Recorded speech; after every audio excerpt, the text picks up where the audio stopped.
Brought to you by V-Guard.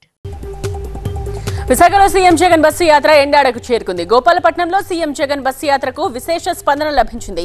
నగరంలోని Kancharapalem, Akkayyapalem, Maddilapalem, Venkojipalem, హనుమంతవాకలో CM Jagan యాత్రకు ప్రజలు అపూర్వ స్వాగతం పలికారు.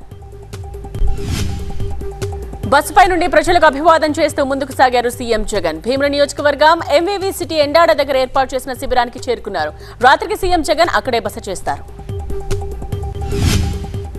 అంతకుముందు పినగడి జంక్షన్ దగ్గర సీఎం జగన్ కు ఘన స్వాగతం పలికారు జనం. ముఖ్యమంత్రికి గజమాలతో వెల్కమ్ చెప్పారు. ప్రజల జయ జయధ్వానాలతో పినగండి జంక్షన్ దద్దరిల్లింది.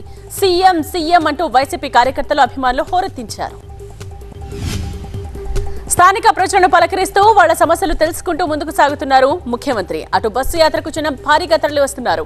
జగన్ కు తమ సమస్యలు చెప్పుకోవడానికి భారీగా తరలి వస్తున్నారు జనం. బస్సు యాత్ర ప్రారంభం కాగానే సీఎం జగన్ ను కలుసుకోవడానికి కొందరు ప్రజలు వచ్చారు. అనారోగ్యంతో బాధపడుతున్న చిన్నారిని చూసి ముఖ్యమంత్రి చలించిపోయారు. వైద్య సహాయం అందిస్తామని చిన్నారి తల్లిదండ్రులకు భరోసా ఇచ్చారు ముఖ్యమంత్రి. అనకాపల్లిలో జగన్ సభకు వచ్చిన స్పందనకు మించి విశాఖ జిల్లాలోనూ ఉంటుందన్నారు మంత్రి అమర్నాథ్. విశాఖ జిల్లాలోని అన్ని సీట్లని వైసీపీ గెలుస్తుందని ధీమా వ్యక్తం చేశారు. ఒక్క విశాఖ నగరంలోని అభివృద్ధి పనుల కోసం 3,000 కోట్లు ఖర్చు చేశామన్నారు అమర్నాథ్.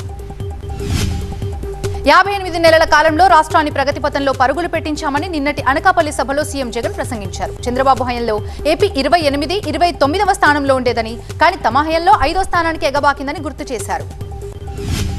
పెత్తందారులపై యుద్ధానికి ప్రజలు సిద్ధంగా ఉండాలన్నారు ముఖ్యమంత్రి జగన్. చంద్రబాబు తన మీద రాళ్లు వేయమని చెబుతున్నారని, చంద్రబాబు దత్తపుత్రుడి ఎజెండా అదే అన్నారు జగన్. తనను కొట్టడానికి, హాని చేయడానికి వాళ్లకు అధికారం కావాలట అని కామెంట్ చేశారు.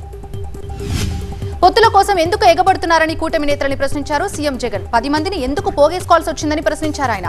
తనకు తోడు దేవుడు, కోట్లాది మంది పేదలున్నారని తెలిపారు. తనపై పోటీ చేయడానికి చంద్రబాబు ఒక్కడికి ధైర్యం చాలటం లేదా అని ప్రశ్నించారు ముఖ్యమంత్రి జగన్. గతంలో ఎప్పుడైనా వైసీపీ ప్రభుత్వం అమలు చేస్తున్న పథకాలు చూశారా అని ప్రశ్నించారు సీఎం జగన్. వృద్ధులకు 1వ తేదీనే ఇంటికి పెన్షన్ వస్తుందన్నారు. 2,70,00,000 మంది మహిళల ఖాతాల్లో అమ్మఒడి డబ్బులు జమ చేశామన్నారు.